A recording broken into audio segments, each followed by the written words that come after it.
Hello, and welcome back once again, everyone. This is episode 3 of Atama's Review Corner.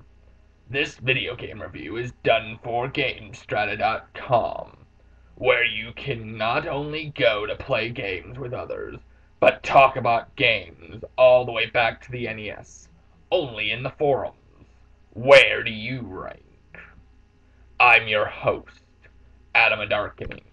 Today, I will be reviewing Mass Effect for the Xbox 360. Now that the introductions are out of the way, the review of Mass Effect may begin. The story of the game is an ancient threat returns, and one final hope returns. The player takes control of Commander Shepard, or really just about anybody the player can think of, including him or him herself, to discover the imminent danger from an ancient threat that threatens the universe, as well as battle the treacherous Sauron to save civilization. The fate of all life depends on every choice the player makes. For those that played and liked the original Star Wars Knights of the Republic and or Jade Empire, may or may not be happy to know, if they do not already, know that Mass Effect is done by the same company, BioWare.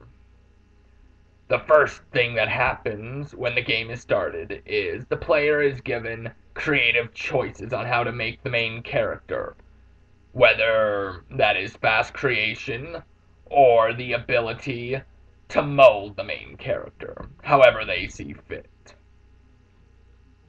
Along with the choices at just the beginning of the game is also an option to play as a woman, which will give some characters different dialogues than that of the main character, and background story that affects a few minor points in the game. When the player is thrusted into combat for the first time, it may or may not take a bit to wrap their heads around how the combat system works. However, as time passes, like any game with decent controls, the combat becomes that of a second nature.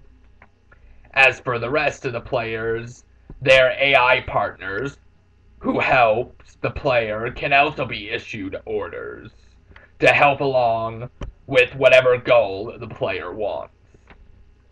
However, I think this is one of the few elements that wasn't needed, as I eventually quit on them and took down everything with the main character, especially with the whole infinite ammo, which some players again may or may not enjoy. Also, once in a while, the enemies as well can be just as dumb as the partners. However, if higher difficulties are played, then the AI can help out, if they are altered to heal when any party member is low on health. Again, however, I find it easier to just heal myself followed by the others, so they could take the heat off of me. Since the enemies are, as well, quite a bit more powerful and less dumb on a higher difficulty, this still doesn't change how your members act. All in all, though, as the game progresses, the combat system will grow on the player. It may not blow the first-person shooter out of the water, but at least in my opinion, it'll make most RPGs seem dull. As for the menus, they can seem to be very tedious, since you can't always exit the menu with one button, and trying to do a mission without having to leave when it's a big area with lots of loot, and you don't have any more room left in your inventory, can really start to get frustrating. The choices that are presented to the player is not black and white or good and evil.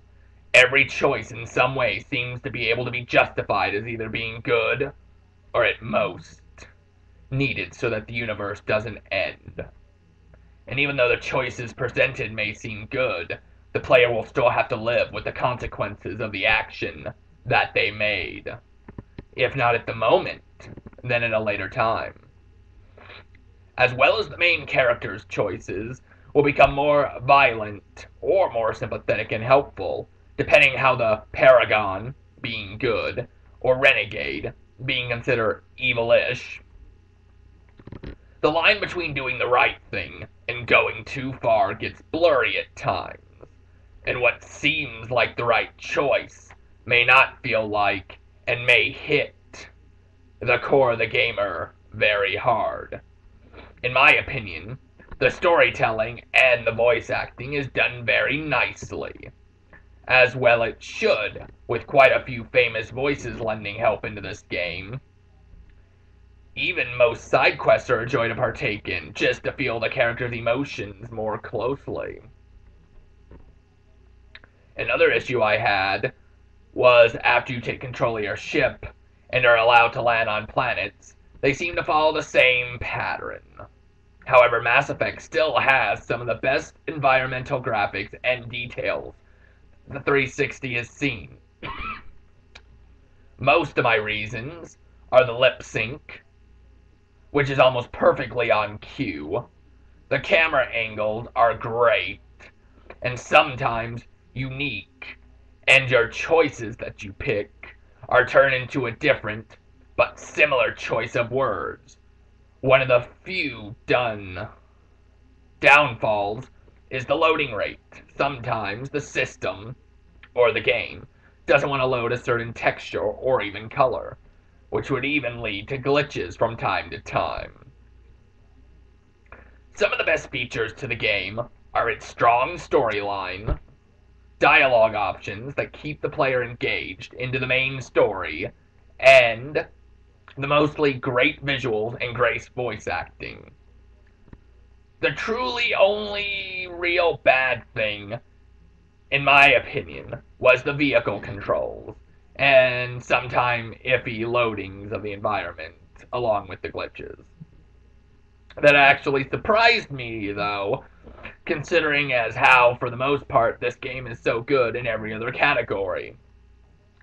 In the end, though, most players will either look past this or ignore it. Lastly, for those who like achievements, or only just play the game for achievements, this game has moderately easy achievements, such as so many kills with a certain weapon, beat it at the highest difficulty, which isn't that hard if you start on the game file that you just beat and you're maxed out. For the most part, the really only hard achievement that can take a while, and the ones that involve multiple playthroughs, seem to be the longest and takes time. But if the game mechanics and different choices keep the player entertained, then this won't seem too tedious at all. There are also no online achievements, but for the most part, on a scale of how hard it is to acquire all the achievements from 1 to 10, I give this game a 5. So, the final score for Mass Effect is a 9.1 for its entrancing story, combat that not only can deliver action, but also a hint of strategy, and lastly, the superb graphics. Thanks for joining me for episode 3, and I will be back for yet another show with the review of Silent Hill 5 Homecoming. Till next time, good gaming, and see you for episode 3 of Atama's Review Corner.